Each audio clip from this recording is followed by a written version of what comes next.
Good afternoon. Let's get started. Okay, as the Secretary General mentioned to you last week, he will be attending the World Economic Forum in Davos, Switzerland, where he will arrive tomorrow morning. On Thursday, the Secretary General will give a special address focusing on the need for a coordinated response to global challenges. He will also participate in a Facebook Live event on Thursday morning, so please feel free to send in whatever questions you may have through Facebook. The Secretary General will return to New York on Friday. And I have an appointment to announce. The Secretary General is announcing today the appointment of Huang Cha of the People's Republic of China as a special envoy for the Great Lakes region. He succeeds Said Djinnit of Algeria, to whom the Secretary General is deeply grateful for his dedicated service and distinguished United Nations career.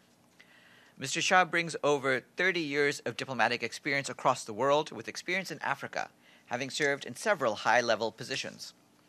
Over the years, he has served as China's ambassador to Niger, Senegal, and the Republic of Congo. Most recently, he has served as the ambassador-at-large of the Ministry of Foreign Affairs of China. His bio will be available in our office. Nikolai Mladenov, the UN Special Coordinator for the Middle East Peace Process, told the Security Council by VTC this morning that as 2019 begins, we should have no illusions about the dangerous dynamics of the Israeli-Palestinian conflict, which continue to unfold before our eyes. He said that over time, the possibility of establishing a viable, contiguous Palestinian state has been systematically eroded by facts on the ground. In recent months, he said, we have seen additional attempts in Israel to pass legislation that would directly apply Israeli law to the territory of the occupied West Bank, raising fears of future annexation. On the Palestinian side, Mr. Mladenov added, there are growing pressures on the foundations of the future Palestinian state, many of them imposed by decades of occupation and internal divisions. Despite the tireless efforts of Egypt and the United Nations, hopes for a genuine intra-Palestinian reconciliation are fading by the day, as the sides blame each other for the lack of progress. The Special Coordinator informed the Security Council that the situation in southern Lebanon and along the Blue Line remained calm but tense. The UN Interim Force, UNIFIL, was able to confirm that two of the tunnels discovered by the Israeli Defense Forces crossed the Blue Line and thereby constituted violations of Security Council Resolution 1701. Mr. Mladenov's remarks are available in our office. The Special Envoy for Syria, Patterson, was in Moscow yesterday for high-level meetings with senior Russian Federation officials. Mr. Patterson said afterwards on Twitter that he had comprehensive and fruitful talks with both Foreign Minister Sergei Lavrov and Defense Minister Sergei Shoigu. He said that there was strong support for a UN-facilitated political process based on Security Council Resolution 2254 and an agreement for closer UN-Russian cooperation.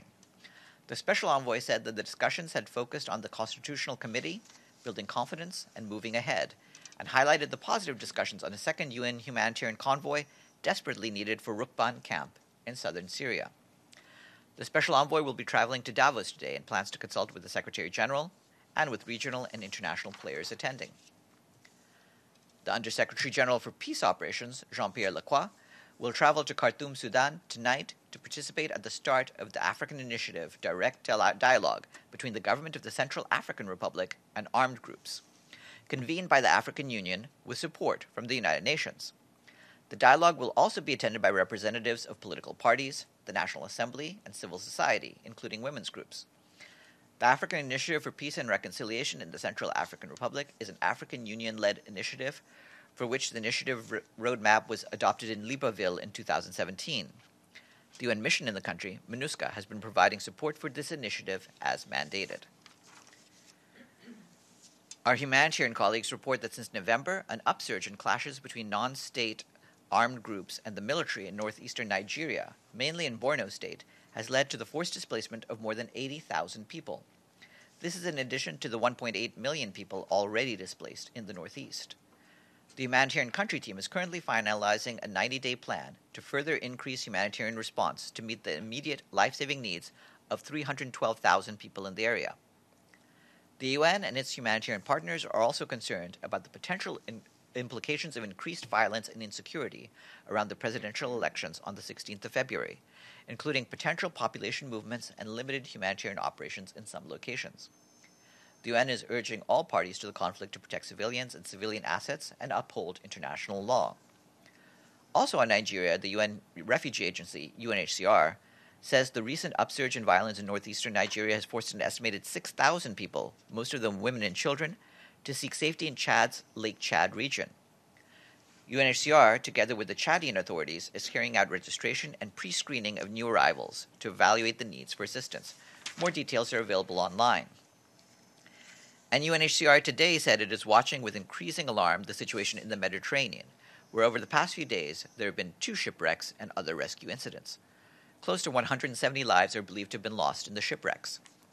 UNHCR said it had become urgent for states to take action to reassert effective rescue capacity in the Mediterranean by increasing coordinated multi-state rescue, restoring rapid disembarkation, and lifting impediments to the work of NGO rescue vessels. More on this on UNHCR's website.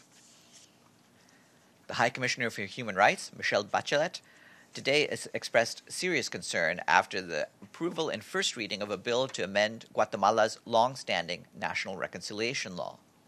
If adopted, the amendment would result in a generalized amnesty for all cases of grave human rights violations and crimes committed during the internal armed conflict. She said that if passed, the amendment will represent a drastic setback to accountability and the rule of law in Guatemala. At the same time, it will gravely endanger the progress made by the country to grapple with the legacy of the Civil War and to prevent further violence. Her full statement is online. The International Labour Organization today is kicking off celebrations of its 100th anniversary with the launch of a report on the future of work. The report calls on governments to commit to a set of measures to address the challenges caused by the unprecedented transformational change in the world of work. Among its 10 recommendations are universal labor guarantees that protect fundamental workers' rights, a universal entitlement to lifelong learning, and greater investments in the care of green and rural economies. You can find the full report online. And just to flag that tonight, the United Nations Office on Drugs and Crime, or UNODC, and Amazon Studios will be hosting a film screening of Beautiful Boy. That will take place at 6:30 p.m. on Wednesday, or in other words, tomorrow night, in the Trusteeship Council chamber. Actor Timothy Chalamet, author David Sheff, and producers Didi Gardner and Jeremy Kleiner will take part in a Q&A following the screening of the film. Beautiful Boy is based on the best-selling memoirs from David and Nick Sheff and chronicles the experience of survival, relapse, and recovery in a family coping with addiction over many years. The film is available on Amazon Prime Video. And that's it for me. And any questions before we turn to Monica? Yes. Farhan, I'm sorry if I may have missed this, but I know this is regarding the monitors in Yemen. I know the Secretary General said last week that it was important for adequate assets, equipment and assets such as aircraft and more armored vehicles be delivered to Yemen to help protect the observers. And I was wondering where that process stands. Well, as you know, the Security Council approved the resolution concerning the monitors for Yemen. And so we're in the process of trying to bring more people to the ground. Of course, we'll need help to make sure that the parties can expedite the process of getting visas for the personnel that will be brought to the ground. As you know, an advanced team had been sent along with General Patrick Camert. And so we've had roughly 20 or so people on the ground already, but we're expanding the numbers as soon as we can. And with that, oh, yes, you have one? The question is regarding the situation in Colombia. Mm-hmm. And now is the tension between Colombia and Cuba. All this is because the the deadly attack by the ELN to the police academy in Colombia. And now is the tension because President Iván Duque is requesting the extradition of these guerrilla leaders to Colombia to put in justice. And Cuba saying that they will follow just the protocol according to the dial of peace, and they won't be extradited to Colombia. So is there any statement from the UN?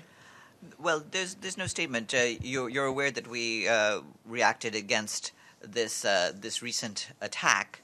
The Secretary General will be meeting this afternoon with the foreign minister and can discuss these issues further. But certainly we hope that all of the various groups in Colombia, including the ELN, will cease any armed activities and continue with the path of dialogue that had been proving fruitful in the past.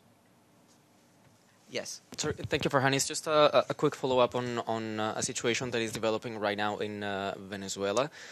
Recently, we have heard from the SG different calls for dialogue and from all parts in there to be involved in a new phase of discussions to solve their issues politically and discussing and talking. However, over the last couple of hours, there's been violence in some sectors in Caracas, in the capital, and moreover, in the tomorrow there will be a worldwide day of action against Nicolás Maduro. So I wonder first if the SG has been following all of these latest developments in Venezuela, especially regarding to violence, and second of all, does he have any message on this new wave of protests instead of dialogues in Venezuela?